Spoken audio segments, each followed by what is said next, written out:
बीच एक बड़ी खबर आ रही है। आज बेहद ही महत्वपूर्ण बात हुई सुप्रीम कोर्ट में। अपराधियों को, कुख्यात अपराधियों को जो जमानत मिलती है उसको लेकर पहले भी सुप्रीम कोर्ट काफी नाराज रहा। आज सुप्रीम कोर्ट ने कहा क्योंकि एक व्यक्ति ने जमानत की अर्जी लगाई और उस पर 8 से ज्यादा गंभीर मामले दर्ज थे। कोर्ट ने कहा अपराधियों को जमानत मिलने से सरकार भी परेशान है।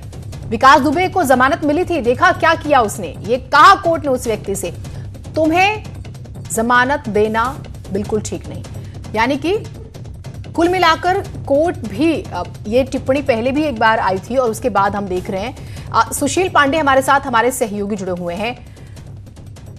सुशील, विकास दुबे जैसे अपराधी को जमानत दी गई, सबने देखा उसने क्या किया। इस लिहाज से ऐसे कुख्यात अपराधियों को जमानत दिया जाना बिल्कुल भी ठीक नहीं।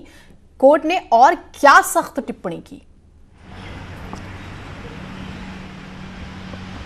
जी देखिए जीनत, उस्मान नाम का एक व्यक्ति था जिस पर 8 मर्डर के मुकदमे थे। उसने फिलहाल सुप्रीम कोर्ट में जमानत के लिए याचिका लगाई थी, जिस पर सुप्रीम कोर्ट ने ये टिप्पणी की। सुप्रीम कोर्ट ने कहा कि जिस तरह तमाम जो आपराधिक प्रवृत्ति के लोग हैं, अपराधी हैं, उनको फिलहाल जमानत दे दी जाती है और उसके बाद किस तरह उत्तर प्रदेश सरकार अभी तक फिलहाल परेशान है। विकास दुबे के जमानत मिलने को लेकर भी चीफ जस्टिस ने जिक्र किया कि एक व्यक्ति को 64 से ज़्यादा मुकदमे उसके ऊपर दर्ज थे और जब वो बाहर निकला तो देखा कि क्या किया। और ऐसे में नहीं लगता है कि अपराधियों को जमानत दिया जाना चाहिए। और ये चिंता फिलहाल सुप्रीम कोर्ट ने कोई पहली बार नहीं की है जीनत। इससे पहले भी विकास दुबे के मामले में सुप्रीम कोर्ट जब सुनवाई कर रहा था तो उसने उत्तर प्रदेश सरकार से ये सवाल भी किया था कि आखिर 64 मुकदमे किसी अपराधी पर दर्ज है और वो व्यक्ति पैरोल पर कैसे बाहर है। और इसी को देखते हुए ये एक बड़ी टिप्पणी फिलहाल सुप्रीम कोर्ट के द्वारा की गई है कि जो अपराधी हैं उनको फिलहाल जमानत ना दिया जाए। और इसको लेकर सुप्रीम कोर्ट काफी सख्त दिखा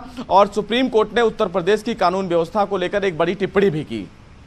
बिल्कुल। और इसके बाद देखिए एक चीज कोर्ट ये समझती हुई भी नजर आई सुशील, कि सरकारें भी परेशान है, क्योंकि जब आपराधिक घटनाएं घटती है तो सीधा प्रश्न सरकारों से होता है और फिर ये कहा जाता है कि सरकार फेल हो रही है, नहीं संभाल पा रही है।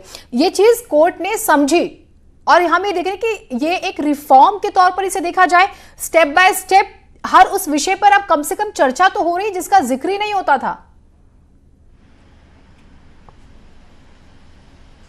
जी बिल्कुल जीनत, देखिए साफ तौर से ये एक बड़े रिफॉर्म के रूप में आने वाले समय में देखा भी जाएगा, क्योंकि जब विकास दुबे के मामले में एक न्यायिक आयोग का गठन किया गया सुप्रीम कोर्ट की तरफ से, तो जस्टिस चौहान से जब हमारी बातचीत हुई जीनत, तो उन्होंने सबसे बड़ी बात ये कही कि आखिर इस पूरे एनकाउंटर में सबसे महत्वपूर्ण बात यह है कि आखिर उस व्यक्ति के ऊपर 64 मुकदमे अगर दर्ज थे तो उसको पैरोल कैसे मिल गया, वो जमानत पर बाहर कैसे रहा।